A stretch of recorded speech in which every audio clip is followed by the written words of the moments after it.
సరే ఇక్కడ మీరు పోటీ చేయాలనుకున్నారు. ఒకవేళ పార్టీ మిమ్మల్ని ఆదేశించి బీఫామ్ ఇస్తే గిన మీకు పోటీ చేయాలనుకుంటున్నారు. నిజంగా మీరు సర్వీస్ చేయాలని ప్రజలు మిమ్మల్ని నచ్చి ఓకే ఖచ్చితంగా గోపిరెడ్డి చంద్రశేఖర్ రెడ్డి మనకు సర్వీస్ చేశాడని నమ్మి ఓట్లు వేస్తే ఓట్లు వేయని లేకపోతే లేదు. అలా కాకుండా ఖచ్చితంగా నేను డబ్బు ఖర్చు పెట్టి గెలుస్తాను అని గట్టిగా చెప్తారా? సార్ నేను రూపాయి డబ్బులు ఖర్చు పెట్టాను సార్. పెట్టరు. నేను రూపాయి డబ్బులు ఖర్చు పెట్టాను.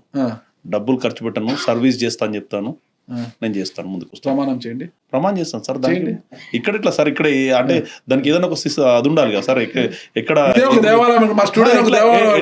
సార్ ఎట్లా అనుకుంటాను మీ స్టూడియో దేవాలయం అని ఎట్లా అనుకుంటాను? అనుకోరా మీరు? ఎట్లా అనుకుంటాను?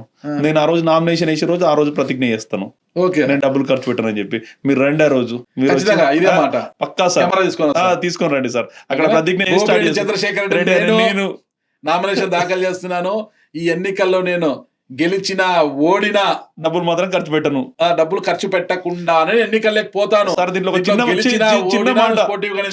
చిన్న మాట, ఎన్నికల నిబంధనలకు అనుగుణంగా ఎవరైతే ఎన్నికల నిబంధనల ఎంతైతే ఖర్చు పెట్టాలని అంటారు అక్కడ వరకు నేను పెట్టాను. అంతకు మించి ఒక్క రూపాయి కూడా చేస్తాను సార్. అదే చేస్తాను. అదే మన ఏదైతే ఎలక్షన్ కమిషన్ వాళ్ళు ఇచ్చే బ్యాంక్ అకౌంట్ ద్వారానే ఖర్చు పెడతాను, డబ్బులు కూడా బ్యాంక్ ద్వారానే చేస్తాను, యూపీఐ ద్వారానే ఖర్చు పెడతాను, దాని ద్వారానే చేస్తాను.